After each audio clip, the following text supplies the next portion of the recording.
This is All of It on WNYC. I'm Allison Stewart. As host of this show, I've interviewed a lot of poets. And I'm always struck by the way poets think about language and how they use it in their expressions about aspects of life. So this hour, conversations with and about great poets. Later, we'll hear about a new documentary that tells the story of poet Mary Oliver. It's called Saved by the Beauty of the World. Plus, 2026 is the year Allen Ginsberg would have turned 100 years old. We'll reflect on his legacy with a literary agent and editor who studies the beat poets. But first, let's get this hour started with a listening party featuring former U.S. Poet Laureate Joy Harjo.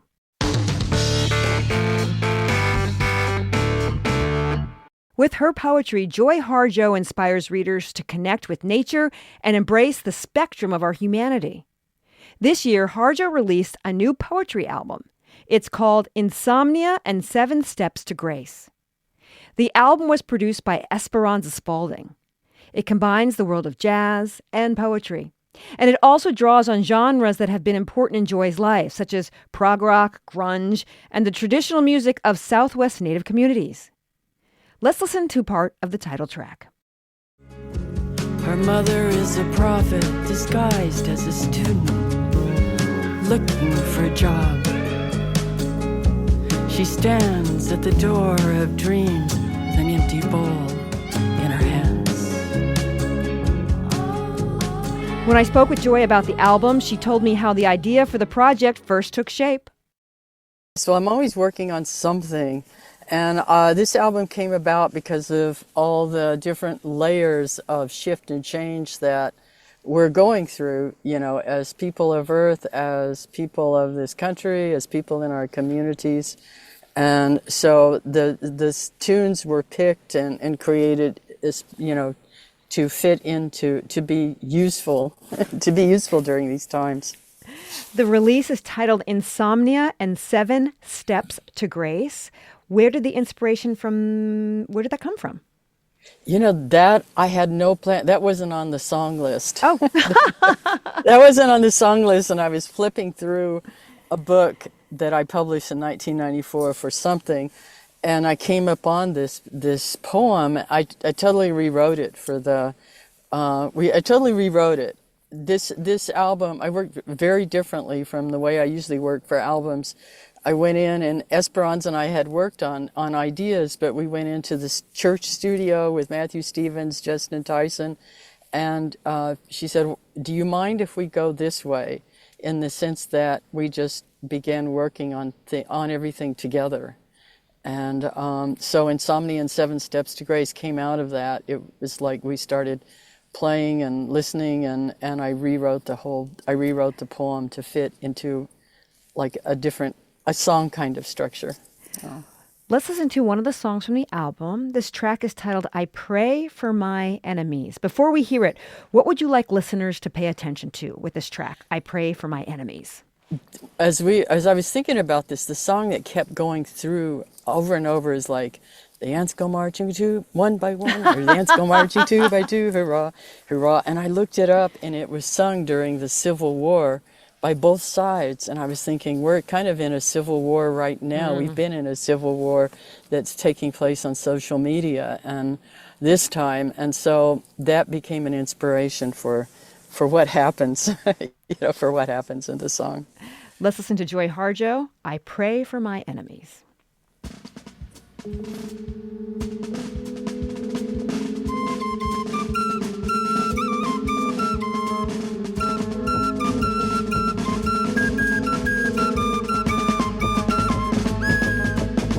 Go marching 2 by 2, hurrah, hurrah. The ants go marching 2 by 2, hurrah, hurrah. The ants go marching 2 by 2 and do whatever they told them to. We all go marching down to the ground, around the rain.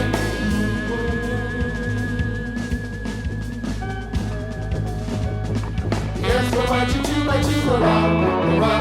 The ants go marching 2 by 2, hurrah, hurrah. The ants go marching 2 by 2 and do whatever they told them to. We all go marching down to the ground, get out the rain.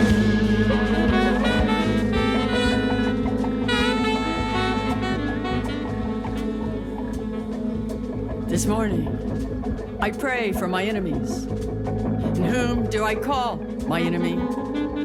An enemy must be worthy of engagement. I turn in the direction of the sun and keep walking. It's the heart that asks the question, not my furious mind. The heart is the smaller cousin of the sun. It sees and knows everything. It hears the gnashing, even as it hears the blessing. We're talking to Joy Harjo. She's here for a listening party for her debut Smithsonian Folkways album, Insomnia and 7 Steps to Grace. Okay, Esperanza Spalding, let's talk about it. She's an amazing performer, a bassist. She produced the album. How did you first meet her? We were both Ford Fellows, and that's how we met. And I approached her about a different project, a musical that I'm working on. And we were immediate friends. And so we've kind of worked with each other on different things. And, we have kind of I guess, creative network that goes back and forth between us. But yeah, she is amazing. I've always admired her, and I admire her even more after working this closely with her. Why did you feel like she would be a good collaborator for you? I like the way we work together. Like when we get together, we just play, and we can go out there and come back, and there's it's the kind of feel thing. And of course, she's so knowledgeable, and I was always told to play with people better than me. So, but yeah, there's that connection, and I think given this, I think she was the perfect person to produce. Where do you feel her presence on the album? She has this kind of, what I've admired about other projects she's done, and this one, is that she thinks in multi-layers of sonic qualities. And sometimes it's subtle. And that's what I appreciate about this, is if I'm working on something on my own, I'm like in the bass line, or I'm very rhythm oriented, and they are all kind of separate, and then I can kind of pull them together. But I sense that she kind of works on all of those levels all at once. When you think about it, Joy, in making this album, what's a decision that you made at first that maybe you weren't quite sure about that turned out to be the right move? Oh, that's a good question, and something that might take me the rest of the interview to think about. I don't know. It was like, doing a Makjik version, of a song that's very well known by the band, what is it called? I'm blanking.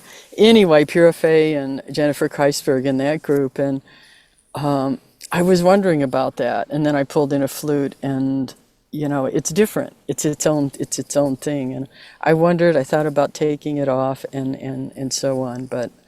But the one song too that I'm really thrilled about too is my mother's song, My Guy. And my sister had given me her lyrics. She passed some time ago, but when I was very young, we used to have country swing musicians at our house, and she was writing songs and, sending them to publishing houses in Hollywood. And this is, My Guy was a song that she wrote first on dime store stationery envelope, and then wrote it on her typewriter. And and then I had Esperanza sing it, and, it's one of my favorites. It's sort of which came first, the chicken or the egg, but which came first, the music or the poems? It depends. Sometimes it's music, sometimes it's the music, and sometimes it's the poetry, and sometimes the poetry becomes song lyrics, and there are some song lyrics that never become poetry. How has your understanding of your voice evolved during this process of making this record?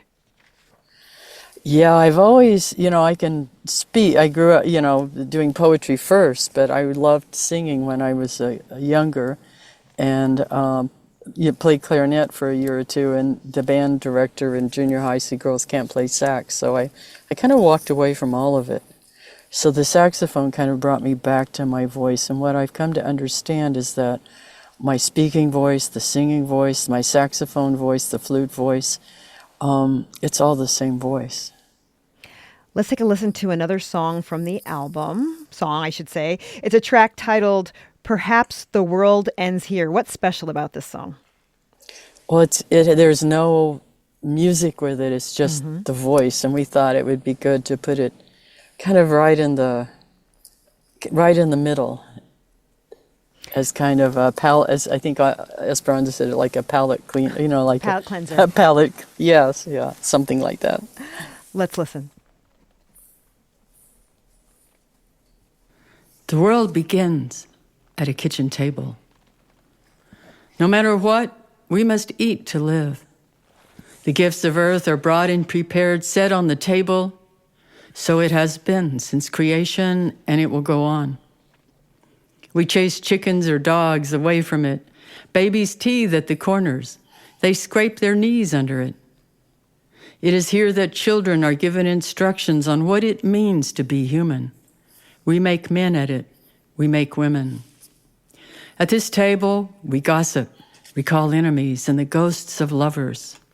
Our dreams drink coffee with us as they put their arms around our children. They laugh with us at our poor falling down selves, and as we put ourselves back together once again at the kitchen table. This table has been a house in the rain, an umbrella in the sun. Wars have begun and ended at this table. It is a place to hide in the shadow of terror, a place to celebrate the terrible victory. We have given birth on this table and have prepared our parents for burial here. At this table, we sing with joy, with sorrow. We pray of suffering and remorse. We give thanks. Perhaps the world will end at the kitchen table while we are laughing and crying, eating of the last sweet bite.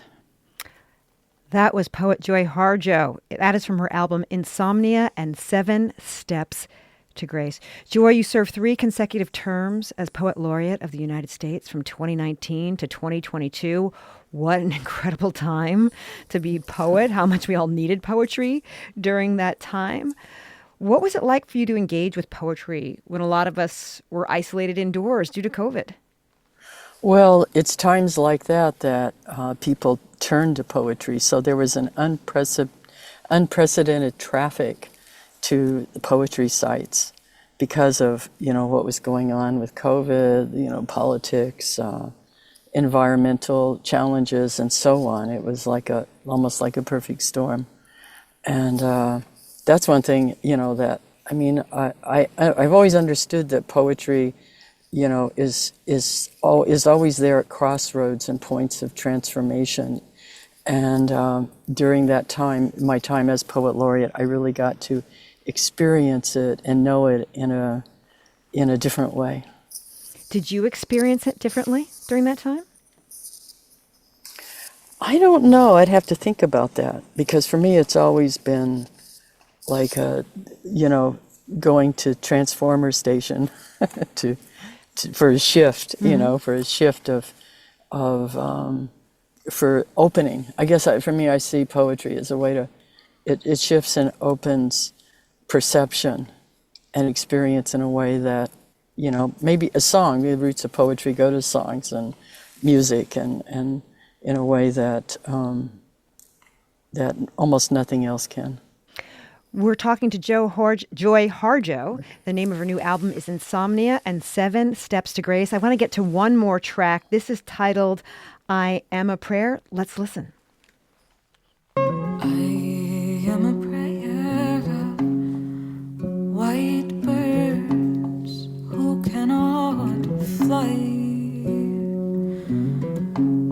through a storm of fear.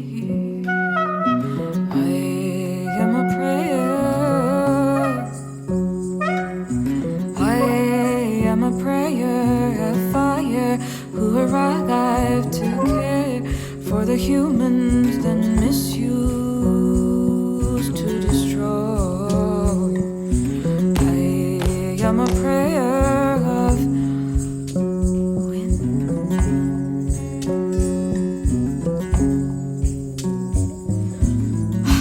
whose breathing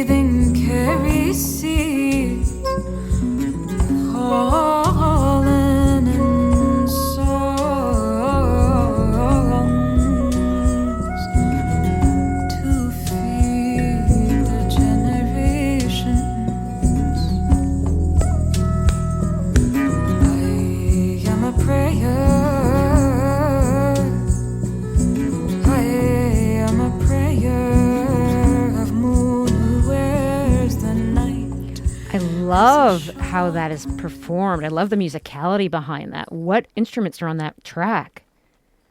Well, there's Matt Stevens on guitar, Justin Tyson drums, Esperanza bass, Geneva singing, and then I'm playing soprano sax.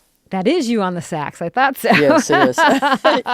Yes, I mean, and Geneva, it's beautiful. I mean, Esperanza just sent her the poem, and we hadn't even got down to the stuff on the album, and she said she just had her sing it, and I thought, oh man, we got to put that on the album, and so that came together really beautifully. That's former U.S. Poet Laureate Joy Harjo. Her latest album is called Insomnia and 7 Steps to Grace. 2026 marks the centennial birthday of the influential beat poet Allen Ginsberg. To commemorate his birthday and to reflect on the impact of his poetry, I'll be joined next by Iris Silverberg, a literary agent and editor who knew Ginsberg personally. That's next.